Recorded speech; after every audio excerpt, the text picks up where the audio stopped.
Welcome to Futures Focus, a fantasy baseball podcast centering around all the top prospects in the game, brought to you by Prospects1500. My name is Alex Sanchez, and we are here with Futures Focus for the 2025 season. A little bit away, but it's never too early to start talking prospects. And with me today is actually going to be a substitute co-host. I got Jeremy May. How you doing, Jeremy? Hey, man, doing fantastic. How are you? I am fantastic, but unfortunately, I'm not unfortunate to have you on, Jeremy, because I love having you on. But Nate Eckert is dealing with some of the fire stuff going on here in Southern California. So I'm not sure if he's going to be coming on in a little bit or not. It's a weird time right now to be in Southern California. The fires aren't really affecting me per se. They're about an hour away from where I'm at, but yeah, it's horrendous stuff. And my thoughts and my prayers and my hopes and my dreams and everything go out to those people that, you just can't plan for that. You can't predict it. It's not like, oh, I'm going to live in California, but I know this risk of fire is going to disrupt my living. It's just a crazy thing. So anyway, here we are with Jeremy and myself, and we're going to be talking about some of the top 50 prospect lists that have just been released. These are fresh off the press here, and we have essentially the entire NL East that is available to check out on prospects1500.com that started to release on January 1st. So after a couple of days, we've had a full division, and we're getting into the AL Central as well. So we won't get the entire AL Central done. We have the Tigers, Guardians, and White Sox released, and then the NL East. And we're just going to go over some of these guys and get you kind of reincorporated. I know for me at least, and Jeremy, I'll ask you this too in a second, after football season, I'm kind of lost. I don't know what to do fantasy-wise. Of course, there's still football on, but fantasy-wise, I try to do basketball and hockey, and it's just not the same. And then I'm ready for baseball now. So is that kind of how you do fantasy sports, or are you able to kind of bridge the gap somehow? Yeah, so I'm not a big fantasy football guy. I don't. I think with all of us, life kind of sets our priorities for us. And I only have so much bandwidth for fantasy sports, and baseball is my passion. So I kind of spend more time with it. So I just kind of take a little break for a couple of months when baseball's in the lull and take a breather and then dive back in. So I kind of just try to keep an eye on it at all times. But it's actually a great way to do dynasty leagues when you're in October and November and able to kind of pick up some guys that are putting on a fall show in the Arizona League, or guys that had their stock rise that people just kind of forgot about because they got eliminated early, something like that. So that's the way to do it. And taking a break is very smart as well. That's kind of my week or two of a break and then I'm in baseball mode. So kind of like this podcast took a little bit of a break, but I think we're ready to start getting back to some consistent episodes. So keep looking out, keep checking the site, because they're essentially being released every single day. I know there's a break here and there, but we've had one released every day. They're really exciting. And I've said this in the past, the free aspect to the content that you're getting, plus the fact that a lot of other sites that are a little bit bigger than us maybe are still focusing on football or taking that break now. But I'm really proud to be a part of a site that this is kind of the heyday now for the Prospects 1500. So let's get right into it. And again, we're just going to kind of go in the order that these were released, which it happens to be the Atlanta Braves, my favorite team, coming here at January 1st. So I'm excited to talk to somebody else about these prospects, because for the Braves, quite a disappointing season. Pretty much everybody regressed in every way possible except for Marcell Ozuna and Chris Sale. But otherwise, it was a disaster of a season. So usually when you have a disaster of a season, you're looking at the prospects saying, okay, there's help on the way. Not quite the case for the Atlanta Braves. As Jeremy, no tier one players. Are you pretty much in agreement with that? Yeah, yeah. I did not have any tier one guys. So kind of the way we do it is we've got a group of guys that are consistently doing the rankings, and then we have three of us, the same three, do the tiers for every team. And it was unanimous. Not a one of the three of us had a single tier one. So this was one of the only ones we were unanimous on. So yeah, and if you're wondering what a tier one player is, I know a lot of people have been listening for a while, but if you're joining us, first of all, welcome. And the tier system, let me go over that really quickly, and then we'll talk about the system itself. Tier one players are pretty rare. You're going to have 1 to 2 maybe on a team. And then, of course, a couple of teams won't have any. But these are players, quote, with high expectations of both making the majors and playing at an all-star level for a number of years. So the ability to not only predict those players, but confidently back somebody with that kind of evidence, is difficult to do. And so that's why to have a tier one player, you got to be pretty darn sure if you're a ranker. Beyond that, we have the tier two, which is a players with, quote, an above average expectation of making the majors and being a solid contributor. So tier one, you have, all-star players. If we take the all-star team, you're talking about maybe 50 players or so in the entire league at any given time are all-star level players, give or take. And then, you're going to have around 100, 150 solid above average players that you would certainly think as a first division player that you want on your team, stuff like that. And then after that, we have tier three. This is a big group of players, average expectation of making the majors and being a solid contributor. So the difference here, tier two is kind of like, okay, these are major leaguers. We're almost positive of that. Then we get to the point where we're about 50-50 that these are going to be major leaguers and be solid enough, Tier 4 and Tier 5 are the last two tiers. Tier 4, we have potential to just make the majors. But really, to me, this tier stands out for the, quote, possible sleeper candidates for sustained MLB success. So the difference here is Tier 4, you're going to find sleepers. Tier 5, you're going to find guys that are going to maybe make the majors, but not really have that impact. And so, quote, those are Tier 5 players are players of interest. They're going to get at bats. They're going to get innings, perhaps, maybe, but it's not going to be anything impactful. That's, I don't know, 60% of the league at any given point. So depending on your format, these can have value, but that's our tier system. So tier 1 through 5. And as we just said, Atlanta, no tier 1 players.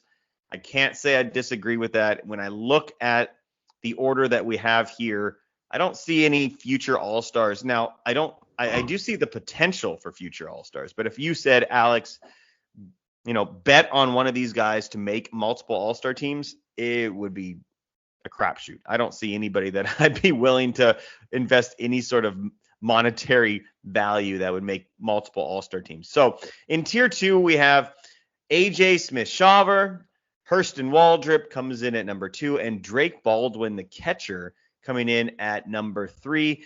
And again, as Jeremy was saying, we have multiple people ranking these guys, so it becomes a collaboration. But Jeremy, I'm very interested. Was that your exact order when it comes to the prospects? Mine was slightly different. I had AJ Smith-Shawver at 1. I had Drake Baldwin at 2 and Waldrop at 3. I honestly, the more and more I looked at it, I really wanted to push Baldwin to 1. I just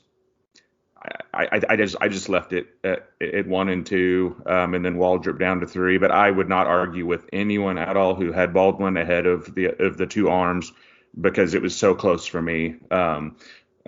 You talk about the ranking. We had 1, 2, 3, 4, 5, 6, 7 guys actually that contributed to this one, and we had 1, 2, 3. Not maybe 1 or 2 guys ranked the same guy 1. So there was a wide net with this particular organization. So I think it just kind of showed that there was really no consensus number one, there was no consensus number two, and there was no consensus number three amongst us in the Braves organization. So it was pretty super close in those top three. So Yeah. I saw some pushback. It seems like the consensus of our followers or people that looked at the list think Drake is a clear number one. You know what? I think I like the order that we have on the site. I would be willing to argue with people about putting Drake at number one versus either of Smith-Shawver or Waldrop. I mean, we've talked about them enough. I'm a Braves fan. They come up frequently on this podcast. I don't think Drake Baldwin has the chance to be like one of the best catchers in the league. What would you take like a percentage chance of Baldwin being a top 5 catcher in the league? A top 5 catcher in the league. Yeah. I mean, less than 25% in my opinion. Yeah. I mean, I'm like less than 10% in my book. I think that he's a great. He's going to be a contributor. Sure. But what is the percentage chance that Waldrop ends up being an ace? I think it's higher than Baldwin's chance of being the best catcher in the league, one of the best catchers in the league, just because of the stuff. I wouldn't disagree with you. I don't think Waldrop is, I'm a Braves fan, and the chances of me being lucky enough to have Waldrop turn into like another Strider is not going to happen. But the stuff is there. That splitter is just so good with the stuff, and he had a horrible debut, some injuries. Same thing for Smith-Shawver. Like, this kid's so young. They're both 22, 1 year younger than Baldwin. I don't know. I like the order we have. I still am very high on Waldrop. I try to buy Waldrop wherever I could in leagues right now. I'm actually more interested in the order than in tier 3 for the Braves, because that's Nacho Alvarez, Owen Murphy, Jose Perdomo, Kem and Nitty, J.R. Ritchie, and that is tier 3. I disagree with this far more than I disagree with the tier 1. I think or tier 2, I agree almost 100% with the order in tier 2. What was your order like for tier 3? Because I find that I would move a bunch of these around. Now, being nitpicky for sure, but what do you feel like here? Sure. So outside of the top 3, and again, this is just my personal rankings, but outside of those top 3, I had Perdomo actually come in at 4, and then Nacho coming in at 5. I was kind of alone on the island on this one, as far as I was the high guy but I had Hackenberg actually at 6, just because I just personally have liked him. And then I had Caminiti coming in at 7. Yeah. To round out my top 10, just real quick, I had Ritchie at 8, Owen Murphy at 9, and then I think it's Guanipa, I believe is maybe how you pronounce that. I had him come in at 10. But I think that's where we had tier 4 starting, was at Guanipa. But yeah, I had actually Perdomo come in at 4 and Alvarez at 5. So Hackenberg had a really good year. He did. At first, I'm thinking that's a little crazy. What about Perdomo that gets you up there? For me, the biggest disagreement I have is having Nacho this high. I just don't see a ceiling for this guy or a path. So I would have him below Caminiti. I'd have him below Ritchie. I'd have him below Murphy. I'd have him below Hackenberg. And that's probably where I'd slot him in there. So, I think he's just going to hit for an empty batting average. Fantasy-wise, I guess I have to make clear. But what do you like so much about Perdomo to put him that high in your rankings? Well, so he's so young, right? So, I mean, that's one of the biggest things is he's just so young. So it's hard to really – I have a hard time with these young international guys sometimes projecting their power because, number one, you can't really get any good data really off the DSL. I mean, so typically what I look at in the DSL is what does the guy's hit tool look like? Like if they're swinging at everything and they can't recognize spin, I get – nervous right away, right? Yeah. But Perdomo, at least from everything I read and some of the video and stuff I've seen him in, he's got pretty decent bat speed. He's got a pretty good feel for the barrel, and he's not one of those guys that's just up there flailing and looking lost. From the very little bit of video I've seen, um, I think he's going to steal you bases pretty clearly. He's going to probably steal you about 20 a year. I do worry about the power, but he's young, so he's kind of. I can see him going one of two ways. I can see him sticking it short and being like a guy who hits 12 to 15 home runs, steal you 20 bases, maybe at his peak. But he could be one of those guys too that bulks up, gets a lot stronger. The home run totals go up, the stolen bases go down, and then he moves over to third base. So it's just so hard to tell how these guys are gonna develop. I'm more in the camp, I think, that he's gonna stay up the middle and give you maybe be a 15-20 guy and hit for a 270 average. That's just maybe the ceiling I see him falling. And to me, that's a very, very, very useful dynasty player. He's maybe not a star, but he's the type guy I like to have on my roster because then I can take some risks other places. So Yeah. Okay, that's fair. I mean, Perdomo is so young with $5 million signing bonus. That's quite a bit. Talk to me a little bit about Drew Hackenberg and bringing him up into tier 3. So I have actually seen quite a bit of stuff on him in some of my off-season stuff. Actually, I didn't have him start out this high when I started doing my rankings, and I started looking at more and more stuff on him, and I just got more and more impressed and just kept moving him up my list.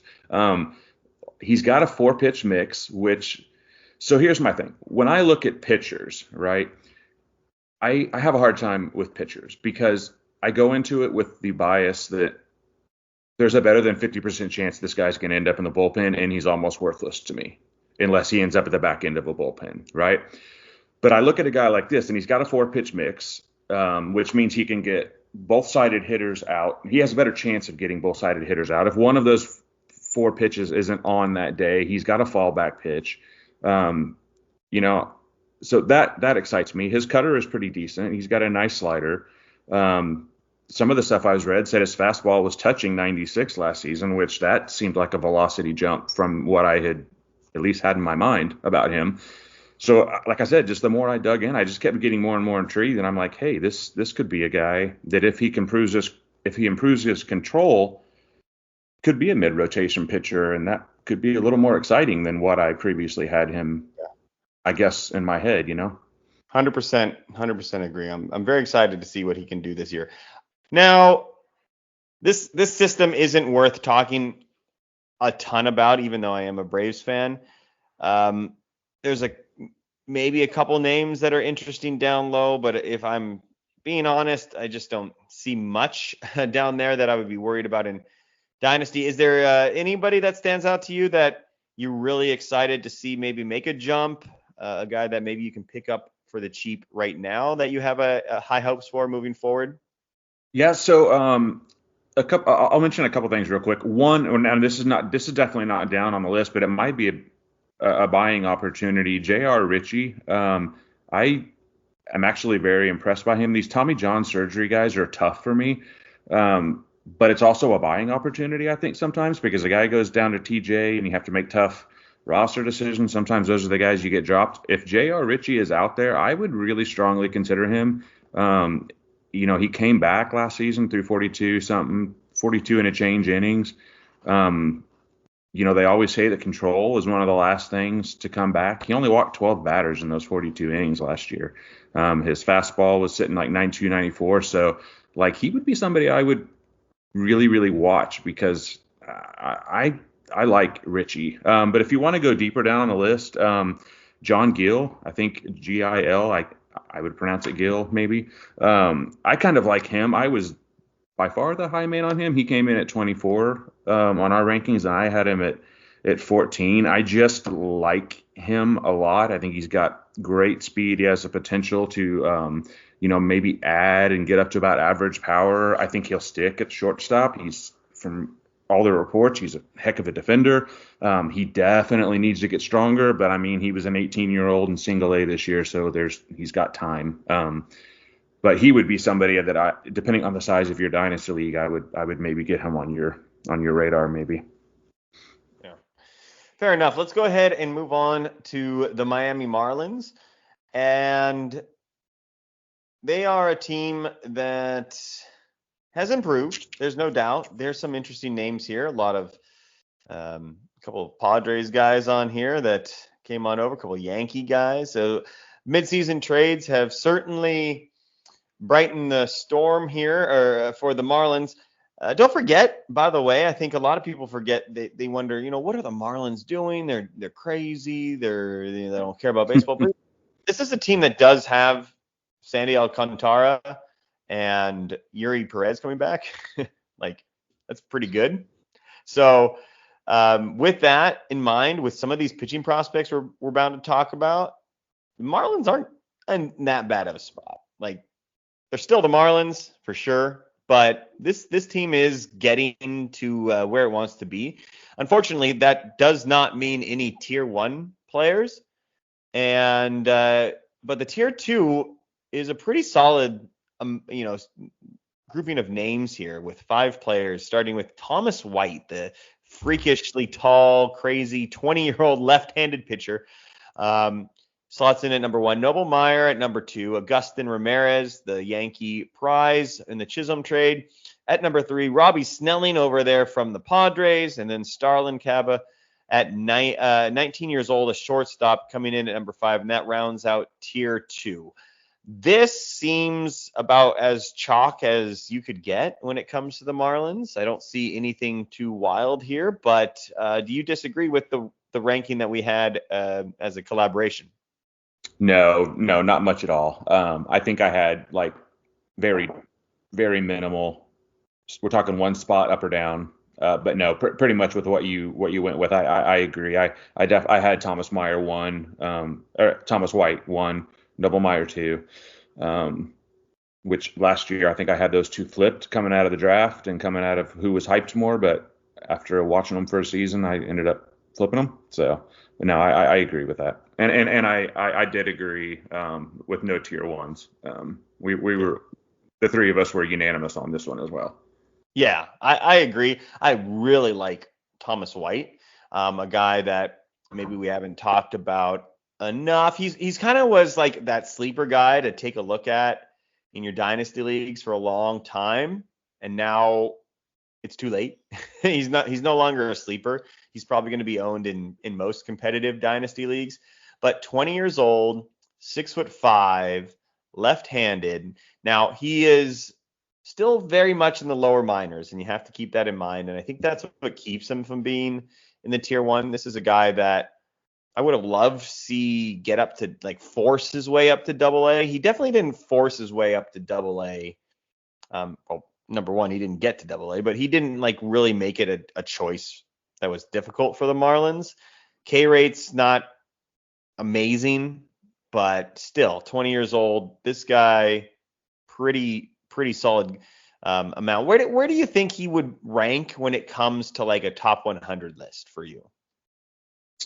Oh, well, when it comes to rankings and stuff, I will admit my bias. I tend to be lower on pitchers unless they're that, like you said, that guy that's really proved it in AA.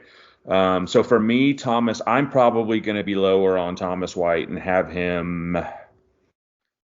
He'd be 50. He'd be above 50 for me. I'm still playing with my overall rankings right now, but he wouldn't be lower than 50 for me right now. I mean, again, I love his stuff. With a control improvement, he could jump, but I mean, high A, I need to see just a bit more before I get really, really, really excited. So far away, the AA is really a big boost for a guy because you're not going to see him in the majors anytime soon, and so many things have to go right. So I'm just not. I'm with you. I don't agree putting him into a top 50. Noble Meyer seems like he's been around forever, but 19 years old, still ton of potential here. Pretty disappointing season though last year for him. Are you selling or are you buying on Noble Meyer? If I own him, I'm holding right now because I think I'm for what it would have cost me to get him, I'd be selling low. So if I own him right now, I'm sitting tight. I'm not buying though. I'm not buying right now.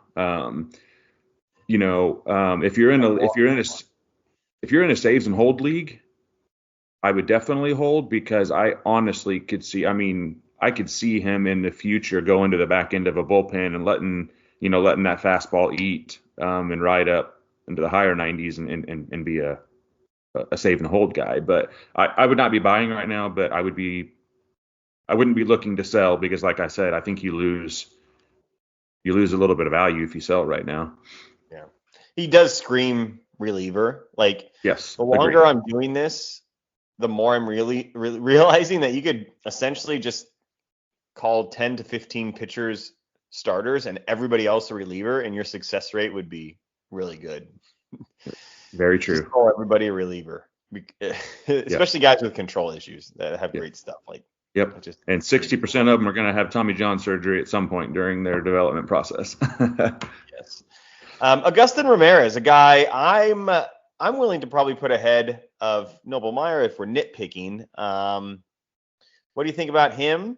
As kind of one of those. He reminds me of Samuel Basallo in the fact that I don't think he's going to catch a ton, but you're going to get catcher eligibility, and that means fantasy-wise, you have something pretty valuable here because path to playing time, proximity, going to be a catcher eligible, but perhaps playing every day. Like, maybe there's something here. What do you think? You are spot on with I assess him the same way you do. I think when he first comes up, you're going to have that catcher eligibility. He's going to be very nice as long as he keeps that catcher eligibility. I agree. I think he'll probably move over to first, maybe DH, but I still think he can be a pretty serviceable player there. I mean, he's got pretty good bat control. I think you're looking at a 255, 260 batting average here, 20 plus home runs, and he's going to steal you a base here and there. So you get that out of the catcher spot, and that'd be pretty nice. He may be the type guy in a dynasty league where I'm super, super excited, get him in my lineup, and then when I know he's going to lose catcher eligibility, sell high on the guy and maybe get something out of him. So yeah, definitely a fantasy guy over a real life player. Yes, I would agree. The bat's not going to be like a 290, 300 hitter, but a lot of power there. Can be playing a lot, probably in the middle of that lineup, and catcher eligible. That's just a sneaky way to get. And soon. I mean, he's in AAA, so soon. Probably, imagine he probably cracks opening day, don't you think? I wouldn't surprise me. Another guy close to the majors, number 4, Robbie Snelling. Again, there is reinforcements on the way for the Marlins with Perez and Alcantara, but Snelling, he's definitely ready to go. He's not necessarily exciting, but you're not going to get 10 exciting players on your fantasy team. It's just the way it goes. So, you think Snelling's getting the kind of the first crack at if an injury or a rotation spot the first month or so of the season, or are we going to wait a little bit longer for him? I think it'll take an injury probably to get him into the starting lineup. If you do the Fangraphs stalking, their rotation currently is Alcantara, Weathers, Cabrera, Max Meyer, and Beloso, if you believe in that. So I would say that, it'll probably take an injury. Mazur may be ahead of him right now just because he's had some experience. But as far as quality, I think Snelling is probably your next man up that I really think could make a difference. I would agree with you there for sure. Yeah, he's just not exciting with the low strikeout rates and agree. I think he'll eat you some innings and maybe be a decent pitcher, but I would agree with you I think his dynasty value takes a little bit of a hit because I just don't know how consistent his strikeouts are going to be. So one guy I noticed that was pretty low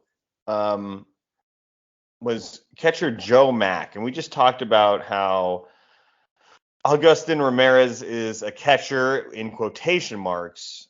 You do need an actual catcher.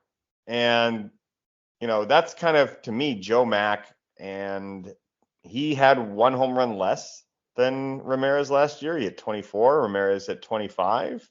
Mm-hmm. We had Mack all the way down at 14 for us here. What do you think about Joe Mack and his potential as a dynasty catcher? So I think he actually will stick more likely behind the dish. And he had, I think Joe Mack is one of those guys that kind of suffers from a little bit of prospect fatigue because he's a name that's been around a while. Um, but if you look at the numbers, 2024, his offense, I mean, stepped up a bit. Like you said, I mean, you ripped off the stats. I mean, he hit some bombs. His average was a little bit better. I actually kind of like Mac a little bit. Is he a 22 home run guy at the major leagues? Probably not. You know, but I could see him being maybe his ceiling being a top 25 catcher, maybe. Which, you know, for the Marlins, that may make a starter. So. Yeah, like, I don't know. I feel like Ramirez, like you said earlier, the shelf life for him and get out, because, his shelf life is so low where it's just one skill goes away and his career goes away. But with Joe True. Mack, you have more of a long-term outlook with him where, his hit tool may go down, but the power sticks, but he's so good at, he's decent enough at catcher that his career doesn't end. So Ramirez is a little risky long-term. So Mack might be the guy that could be the catcher of the future, like we said in here. Who else? Might as well be him. Yeah, I wouldn't disagree with that at all. And, if you're a person that's in a two-catcher league, he would be a pretty solid number two catcher, I think. So. We should probably talk a little bit, too, about Starlin Caba, the former Phillies prospect, because of the speed game he brings without much else. But, 50 stolen bases is going to get you talked about a little bit on a Dynasty podcast. Is he anything more than a one-trick pony? Does he have any power potential? I know he's super young and he's super far away. Does his speed last? Does it carry? What do we got here with this guy? Yeah, I just don't. I mean, you're right. He's got potential speed, and from most things, it sounds like defensively he's pretty solid. So I'd say, I could see him being somebody who's like a middle infield type guy, maybe in Dynasty. I really question the power. I'm with you. I like the setup. I really do. I mean, 5'9", 160-ish, I think. I mean, and it just doesn't look like he's impacting the ball super hard right now. Again, he's got room to grow into that. And I mean, look at Altuve. Nobody would have ever thought he would really hit for that much power, and he's been able to do it. But I don't know. 30 stolen bases with single-digit home runs. I don't know. Maybe, if that could work, depending on your roster construction. I don't know. The power's going to have to take a step forward for me to get really, really, really excited about him, I think. That's pretty much it with top 200 players. I mean, we haven't talked about Davison De Los Santos, although we have on this podcast. A guy I remember seeing in person, just like, this is a minor leaguer. But otherwise, like, other than that, you're betting on the Marlins in that there's clear paths to playing time all over the place, and that they figure something out or they have a breakout. And other organizations, let's take the Yankees, let's take the Braves, let's take the Phillies, similarly ranked prospects are just going to have less value than a Marlins prospect, not because they develop better, but there is way easier paths to playing time. If we go down the list here, guys that, Adam Mazur made his debut. We are going to see Snelling make his debut. We had Sanoa make his debut. We had Graham Pauley make a debut here. I mean, they're just going to be guys that get their cups of coffee, and if they take it and run with it, you have something. And not every organization's like that. So God bless the Marlins and everything they're doing in Miami. Now, let's go to a team that we're notoriously uh, able to hate on a lot in this podcast is the New York Mets. But the New York Mets, I think, overall, all that hate that Nate and I were spitting, and I say hate very loosely. I mean, it's kind of a running joke. One person said we hate on the Mets all the time, and we were like, "What? Are you serious?" I thought. Anyway, but these guys, these prospects, didn't really pan out the way we were hoping to when it comes to Brett Beatty or even Francisco Alvarez. I still think he's, a solid catcher and everything, but Ronnie Mauricio, the guy that kind of did was Mark Vientos out of all the guys. So Yeah. give you an idea about the Mets. And, maybe I should have looked ahead instead of going in the order. But no tier 1 players again. I think I disagree with this. I'd be willing to fight somebody on this. I would get Jet Williams into tier 1 Well, real quick. But and you and I would agree there. No tier 1 players for you, or are you with me? So I was the lone of the three of us that put a tier 1 player. I had Jet tier 1. I was overruled, and I'm okay with that. I didn't, with the down year that he had due to injury and stuff, I didn't really have a leg to stand on in that argument. I will still say that Jet Williams is a tier 1 prospect, but I will not argue the fact that he's a tier 2 for us right at this moment. So, you know what? If he was 6'1"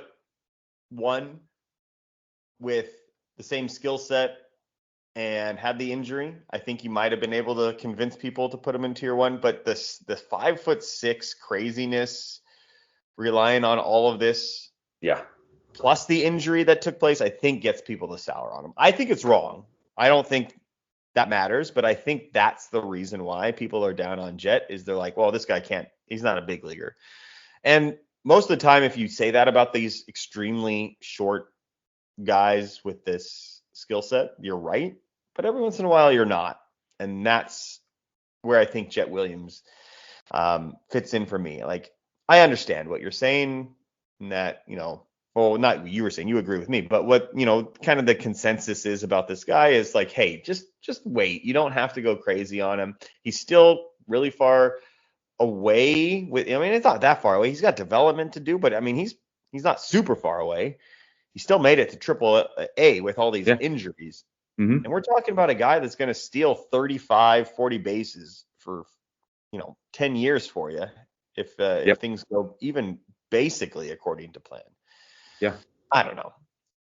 And he's a shortstop. Yeah.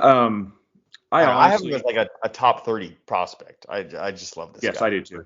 I do too. He's safely within my top 30, even with the matter of fact, I don't, when I'm moving stuff around right now, I haven't moved him around. I've kept him right where he was at. The injury does not deter me at all, honestly. I do think some of the things I'm seeing and stuff in the organizational stuff, that he probably looks like maybe they're moving to the outfield, maybe a more likely thing for him, which actually there, right? Yeah, which actually is okay with me, because I think that speed, he probably will cover some serious ground out there in the outfield. So I don't think that hurts his value at all. I am in lockstep agreement with you. I love Jet Williams. If anybody reads our thing and sees tier 2 and drops his value and wants to trade him to me, I will buy all day long on him right now. So yeah,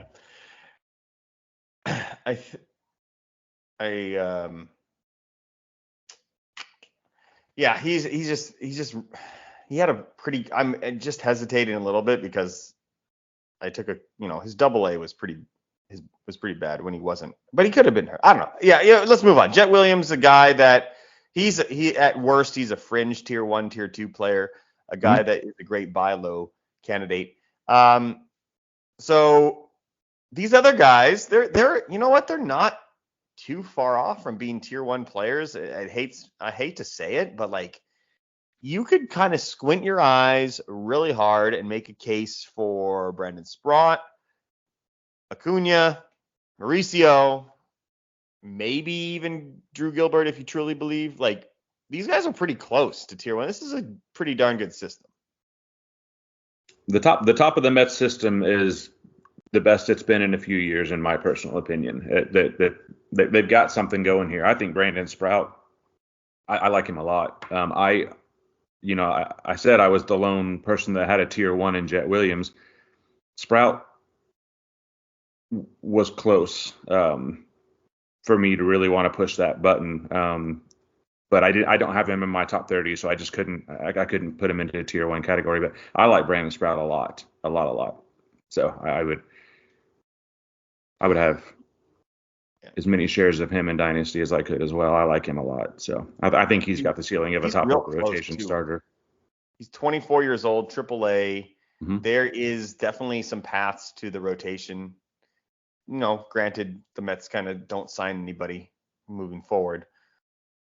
Yeah, a lot to like there. Now, Ronnie Mauricio, if we're going to give Jet Williams a tier 1 approval just because of injury, I mean, shouldn't we also do the same to Ronnie Mauricio, who goes all the way down to tier 3 in our list, where he hasn't really done anything performance-wise to warrant that? Mm-hmm. Can we just remember what he did in 2023 as a 22-year-old in AAA? Went 2020 in 116 games, is on the dirt, going to be a great contributor, probably shortstop, second base, outfield eligible, switch hitter, and he got hurt, tore his knee. That's a pretty big drop for him. Yeah, I agree. I actually still have Ronnie Mauricio ahead of Acuna, and to me it's kind of crazy because, like you said, Mauricio has done nothing other than blow out an ACL to get dropped down on a list, and Acuna comes up and actually excels. I think played actually above his head last year at the major league level, and I think that really, really, really shot him up on some lists.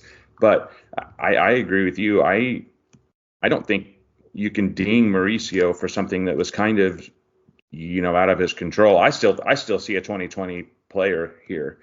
I do worry about his on base percentage, being a drag down on his profile, but I don't know. I still like Mauricio, so I had him at number 4 in ours. So. Yeah, you got a perfect storm of prospect fatigue, buy low, forgot about him, all sorts of stuff going on with Mauricio. Now, I guess if I'm going to play devil's advocate to what we're saying, the Mets, they kind of moved on without him with the injury. Yes, they did. They got some guys in there now. There's still, time to make some adjustments where, playing time's getting a little bit harder. Vientos has established himself. Lindor's over there. You got Jet Williams coming up. You got Soto out there now. The Mets are kind of getting set, and sorry, Mauricio, he just kind of missed the ball. But that doesn't mean he can't get traded or be valuable in other ways. And he's also a player that's just so fun to own if he gets going. How Ellie De La Cruz, you just love having him on your team, and people will give you a ton for him at any point because they just want to watch him. He's kind of like that. Oh, I agree. Yeah. Yep.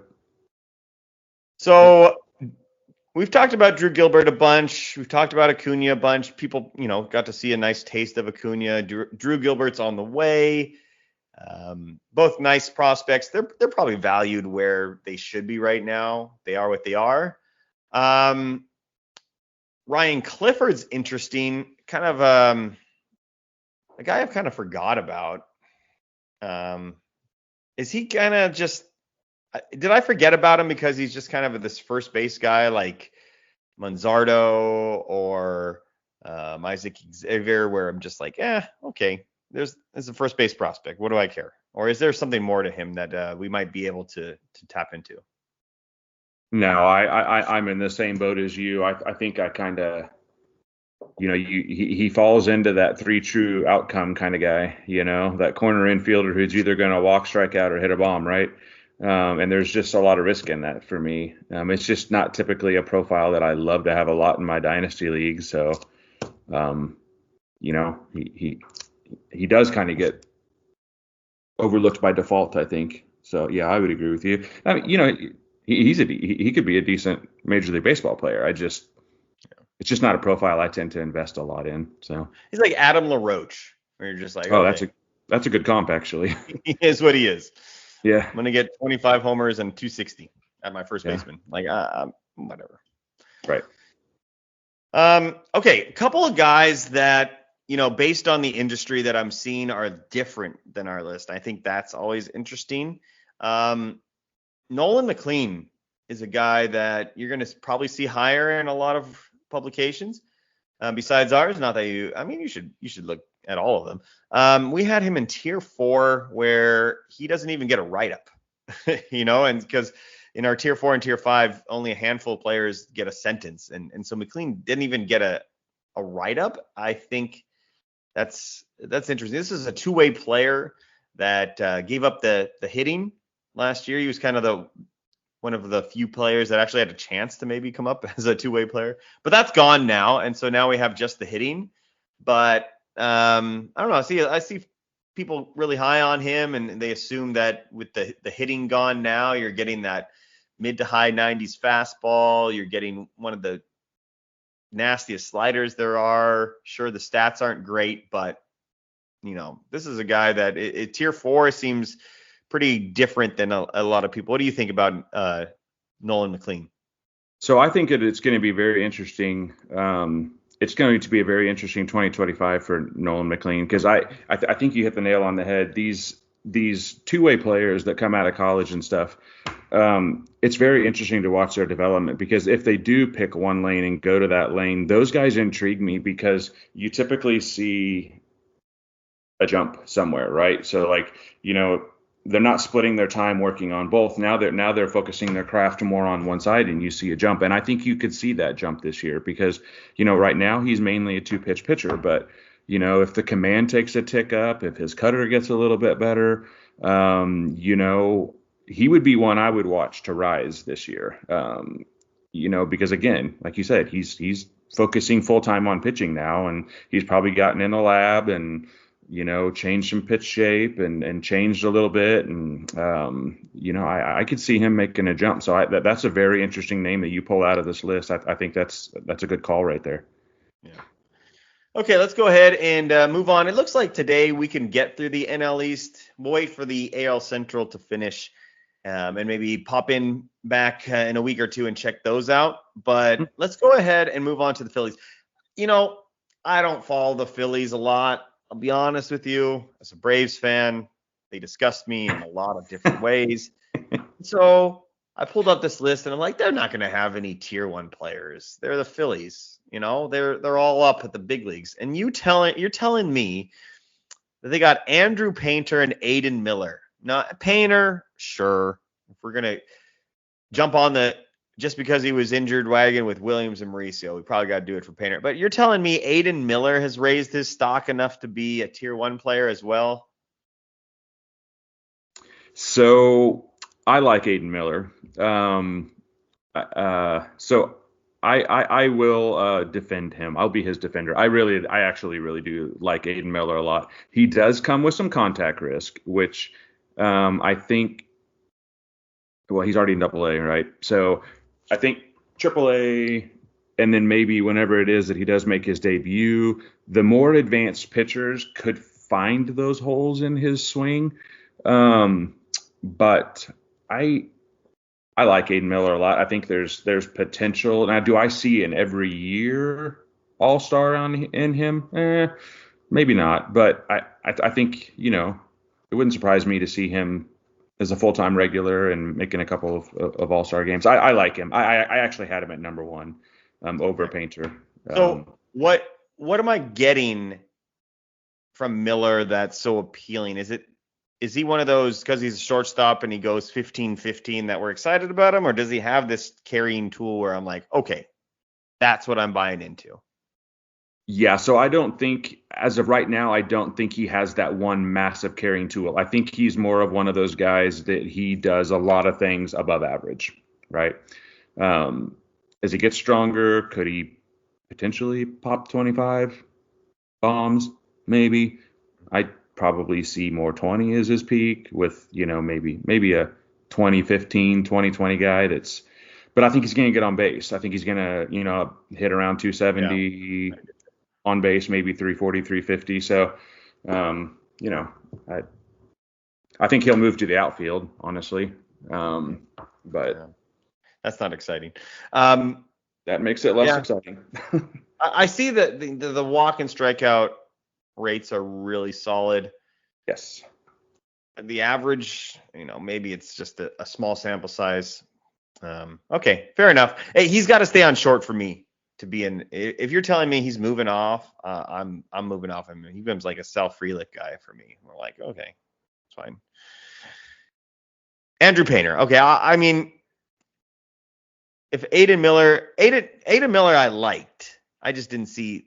I didn't see why he jumped up so high on everybody's list because I'm the odd man out here for sure with Aiden Miller, Mm-hmm. and maybe I'm being a little bit biased. I just don't see anything in the evidence that I would have had him at like 100 or so, and now he's in the a top 30, top 40 guy. I just don't know what he did to do that. But Andrew Painter, for sure, this guy, filthy, number one prospect, ready to go. I mean, he was ready to slot into that rotation, and then we had Tommy John, Yeah. and that sucked. Yes. But I mean, there's not much to say about Andrew Painter. He's gonna be back. Tommy John surgery isn't anything to worry about, as much as it was in the past. Now, of course, it's not as simple as that. But what's the latest on Andrew Painter? Is it his comeback doing well? Do you think that he's gonna be even better off? What do we got here with Andrew Painter? Yeah, I mean, all the reports I'm hearing sounds pretty positive. He didn't. Correct me if I'm wrong. I even think they sent him to the Arizona Fall League. He pitched in Arizona Fall League and did quite well in a hitter environment there. So I don't think there's really any concern with the recovery process.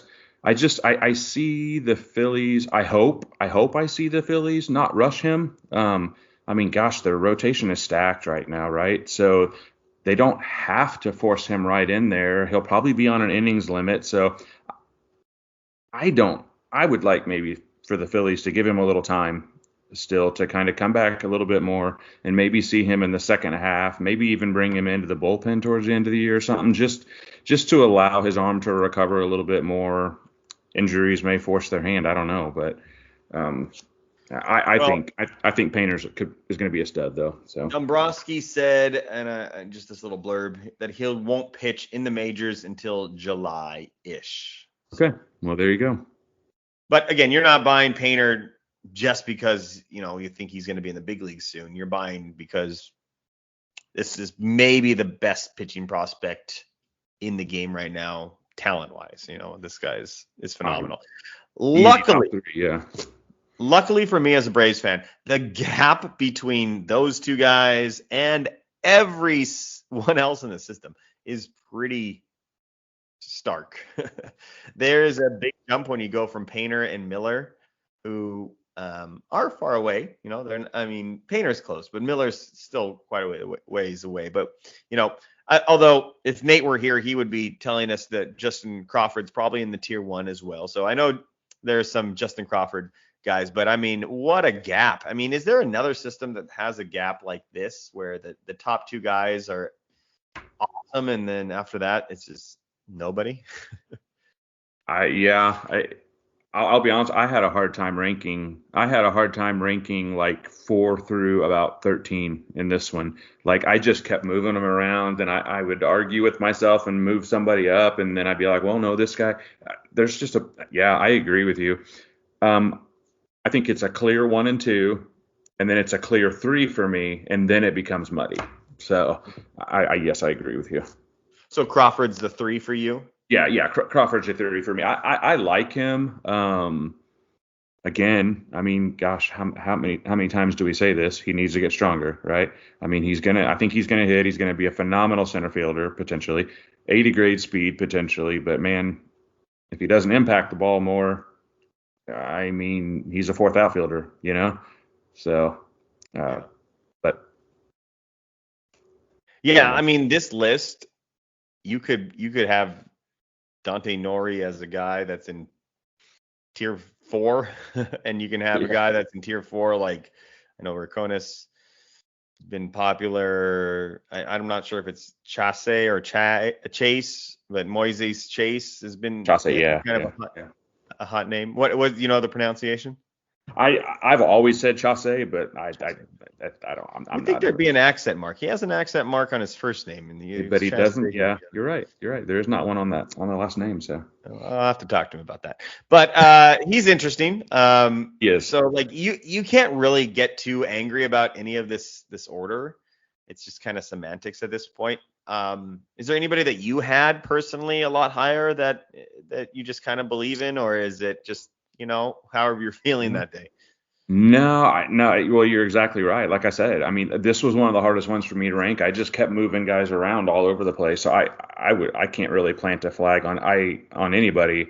I really like Griffin Burkholder a lot. The guy that their 2024 draftee. I like him. I was surprised there was rankers higher than me on him, so he's more universally loved than I thought.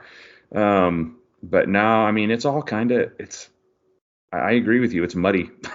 It's that blur between tier 3, tier 4, and the top of tier 5 is murky in this system. So I agree with you. It was a tough one. Yeah. All right. Let's again. I know I sound like I'm coming off like I don't care about these teams, but the Phillies. We can move on. We got to talk about the Nats because there is some much more exciting names. I'm looking at this and I could talk about the top 5 for a long, long time. So I'm very, very interested to see what you think. Starting with a tier 1 player, Dylan Cruz. Okay, Dylan Cruz. Just talk to me a little bit about Dylan Cruz. Still saw him in the big leagues. He's clearly not going to be a prospect for much more than a couple of days. But what do you like about Cruz so much that he is a clear tier 1 player for you? So I think he's just one of those guys that he is the perfect combination of safety and upside for me. He's got that ceiling of he's got a very safe ceiling or a very safe floor, sorry, but he's got the ceiling that I could see, if the power kicks up or he could really, really be good. I think he will be a star. I would and I put this in my write up. I contributed on his blurb. I think he will be a star. I hesitate to call him Fernando Tatis, Ronald Acuna. I don't. I think that's too lofty if that's what your expectation of him is going to be. But I think he's going to be a very, very, very nice Major League Baseball player. So. Yeah, I see what you're saying. Like, is he Wyatt Langford? Probably not. But is he going to be a guy that makes a couple All-Star teams? Every year, probably not. But Correct. you tell me, 2 out of the 5 years or so he makes an All-Star team. I would certainly get on board with that. In fact, let me get your opinion here.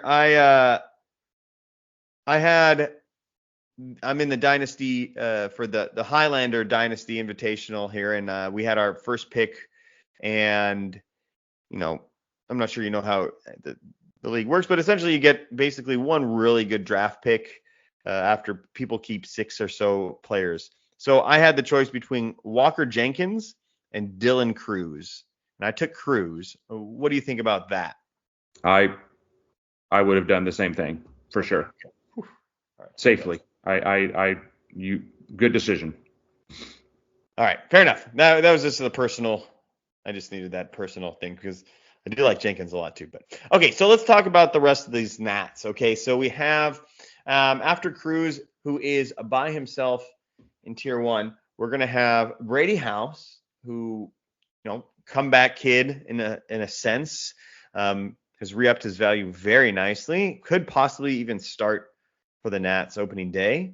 You have Travis Sikora, who I love, absolutely love. I'm trying to get him everywhere I can, even though he's 20 years old. He's in single A, he's super far away. Seaver King, awesome prospect from the draft. That's fun. You have Robert Hassel the third. You have Jarlin Susana, your Handy Morales. I mean, this is a great, solid system here. How was your order looking when it comes to the Nationals? I was pretty close on that. I honestly almost became the high person on Sakura. I almost pushed Sakura ahead of House on my rankings. So I had Cruz 1, House 2, Sakura 3. I actually had Susana ahead of King. So I had Susana 4, King 5, and then Hassel, Clemmy, Cavalli, Morales, on down the list. But I share your love of Travis Sikora. I'm trying to do the same. So thank God we're not in the same dynasty league because we'd be fighting over him. I'd still take House over him, but that's mainly because I really, really like House, and I think that the Austin Riley type of player versus a pitching prospect that's in triple A, or in single A at 20 years old. You just got to be smart and play the odds. Sure. If he was in triple A, fast forward somehow for a year or two and no issues, then we'd have a different story. But that proximity is really tough. Brady House, awesome. We've talked about him a lot. Again, a guy that we're not going to see as a prospect for much longer, despite the fact that he's 21 years old. This is, what do you think of the Austin Riley comp? That just kind of came to me. I'm not going to lie. I love it. I think it's an awesome comp. As I just thought of it right now. What do you think? I mean, it's very similar profile, right? I mean, even down to the physical makeup of the two guys. The one area I would say is maybe a little different. I worry about his aggressiveness at the plate. It may not be a big, and it did take I think you mentioned it. It did take a step up last year. His K rate actually went down last year, I believe, which is definitely a good sign. And like you said, he's 21, so he's going to get better, right? I mean, we assume that with more experience and seeing higher level pitching, he'll begin to recognize spin a little even better and all that stuff. I worry. I think he'll be one of those guys that when he comes up, he could struggle right off the bat. And I think if you love House, which you do, if he does come up and if he does struggle, bear with him, because I think he's one of those guys that he'll there may be some bumps in the road, but I think it'll iron out and I think he'll be decent. But man, you nailed it. Like he's probably the third baseman of the future, right? I mean, I don't see Jose Tina holding him back, right? So They want him to be too. They need him to be, in a sense. Yeah. I mean, there's potential for 30 plus home runs there. So there's some serious power there.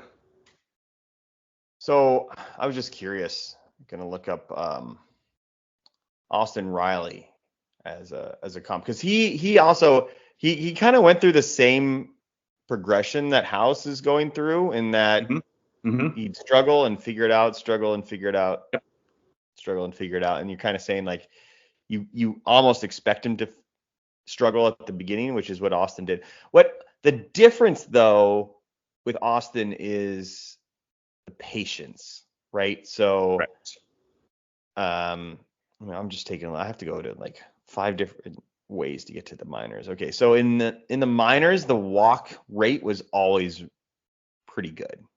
I mean, he was on base percentage 350, 360, 389 before he came up. And I'm just wondering, with House, like you said, that's a hard thing to just get better at if you don't already have it, So I guess that's where maybe he's a tier below.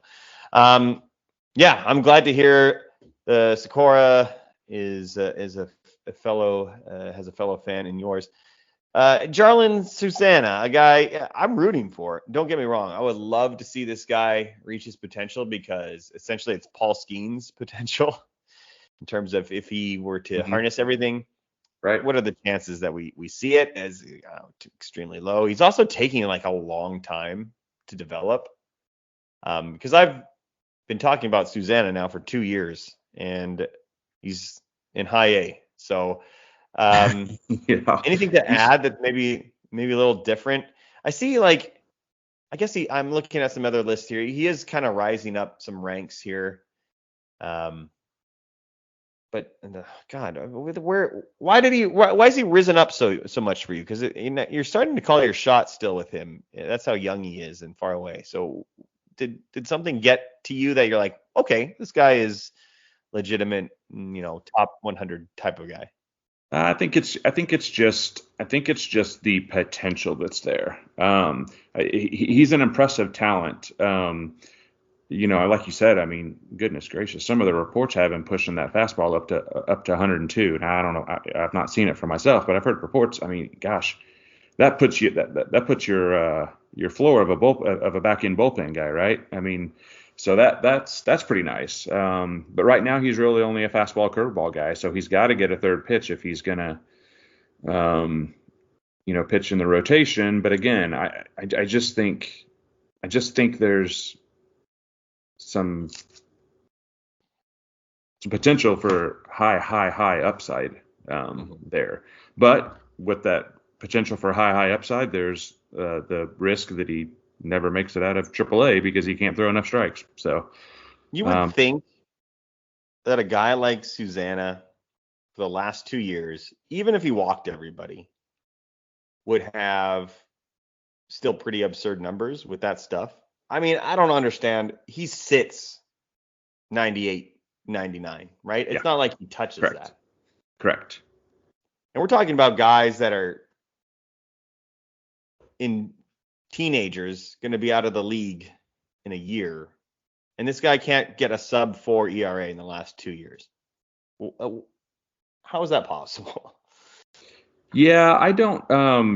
And maybe this is to a fault of mine. I just really don't pay much attention to ERA in the minors. There's just way too many factors. I look a lot more at their FIP and their xFIP, their WHIP, because those are things that are a bit more within their control, and those numbers look a lot better.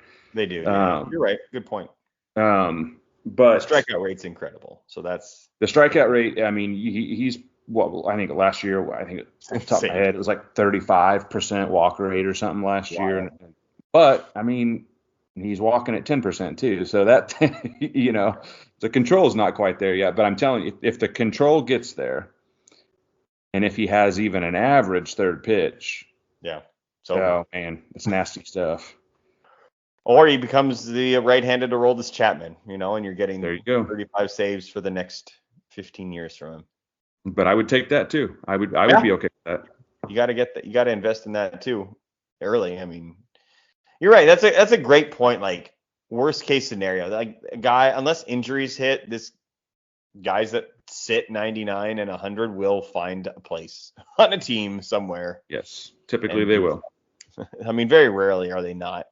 I guess there's some examples, but okay. What about two guys that I always liked? I've been waiting and waiting and waiting. Bought Bowman cards of theirs, and they just aren't doing anything. Robert Hassel the third, Cade Cavalli. Is this the year where we can see some big contributions in the majors from these two? Of course, we had some injury stuff with Cavalli, but these guys have been around as hot prospects for a while, and their star has certainly faded. Yeah. I 2025 is kind of a make or break for Cavalli, I think. He came back from Tommy John last year, made a couple appearances, went down with an illness or something like that, I believe, came back, and then went back down with dead arm. Finished the year. I think it just doesn't invoke a lot of confidence. The stuff is special when it's on, but man, the guy's got to get on the field, and man, he's 26, so time's ticking. So I guess that's my take on Cavalli. We're living on hope until we see it, right? Do Dude, he's going to be 27 this year. Yeah. How old Yeah. do you feel now? I mean, I'd love to be 27 again, but Yeah, no, for a pitcher that's still in the absolutely. minor leagues and we're still living on hope, 27's getting up there a little bit. So, He's uh, just he might end up being that cautionary tale for guys like Painter, where, you go and invest in a guy with the Tommy John and you just assume it's going to be, and this goes not just for Painter, but Yuri Perez is another great example where like mhm. these young kids that get it, where it's not always a straightforward, easy line. Now, the story still needs to be written for Cavalli. Could he come back and still have some success? Absolutely. I really want him to because he's got fantastic, awesome power stuff. But we can't just automatically assume people are coming back from Tommy John surgery. So that's kind of why I wouldn't invest in Painter above, getting a good deal and stuff like that. I think Sure. he might end up being that lesson we have to learn. Yep. Okay, what about anybody else here for the Nationals? Those are some awesome names to consider. And again, sort of like the Marlins, right? Not a lot of players in the way of these guys. Um, House could start right away. You're going to see Cavalli up probably right away just so they can see what they got. I don't think the Nationals are signing anybody. Yeah, I don't think they Okay. need to, honestly. Yeah. Nathaniel Lowe is on the. Okay, I didn't know Nathaniel Lowe was on the Nationals. When did that happen? Did they sign him? Yeah, that was it was a trade, I believe, here recently. I don't remember. It was not long ago. God, I got to get out of fantasy football.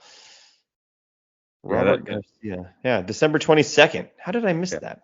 Crazy. It was a very recent thing, and I honestly don't remember what the return is, but I remember seeing the trade, thinking, "Wow, that kind of felt like they got him cheap." But maybe I'm wrong on that. But I'm going to take back what I said. This team's pretty set. Almost like Abrams at short. Now that Lowe's at first. Josh Bell's at going to have to DH. James Woods in left. Cruz is in right.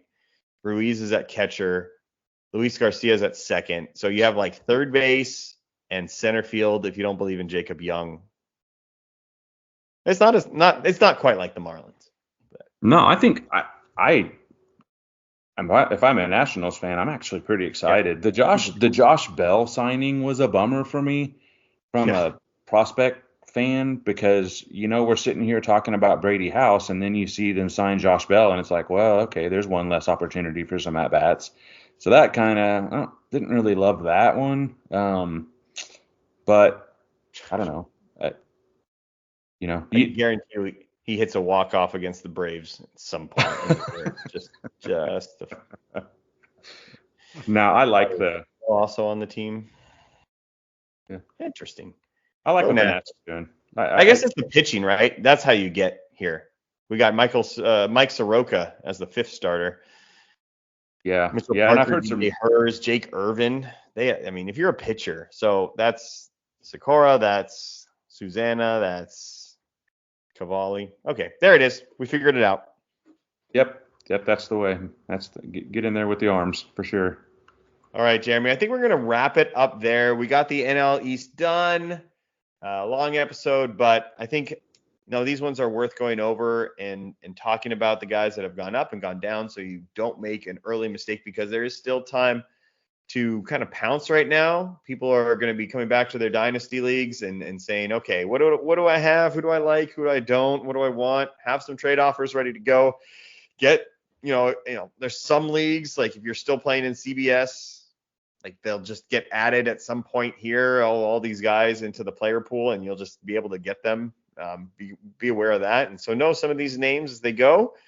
And we'll be back to start going over the AL Central as soon as those are released, which should start tomorrow, in case you're listening to this at some other point, is Saturday, the 11th. So all of those Central are coming out. And so every day, check the list. Jeremy, thank you so much for coming on. Let's go ahead. Again, shout out to Nate, our boy here. Hope everything's okay with him. Hopefully we get a text back or something from him. But again, to everybody, not just Nate, but everybody going through stuff here in California, and I think everybody around this area has somebody that has lost a house. That's how crazy this is. Like, you talk to anybody around this area, they'll know somebody that has literally lost a house because it's burned down to the ground. So again, just putting that out there for everybody. Jeremy, anything to add? Any last words here before we sign off? No, man, appreciate you having me on, and man, I echo it. Everybody out there in California, man, thoughts and prayers are with you guys. I'm sitting here complaining about having to shovel my driveway with 12 inches of snow. I'm so fortunate to have a house. So definitely thoughts and prayers out to everybody out there. That's some bad stuff. So. All right, appreciate that. And again, my name's Alex Sanchez. Jeremy May joining us here. This is the Futures Focus podcast, courtesy of Prospects 1500. We'll be back probably in a week or two to go over the next division, so stay tuned for that. And we'll be getting back into the swing of things here as the pitchers and catchers are reporting, and literally a handful of weeks it's coming up. So it's awesome. Yeah. Thanks for listening if you made it all the way through, and we'll talk soon.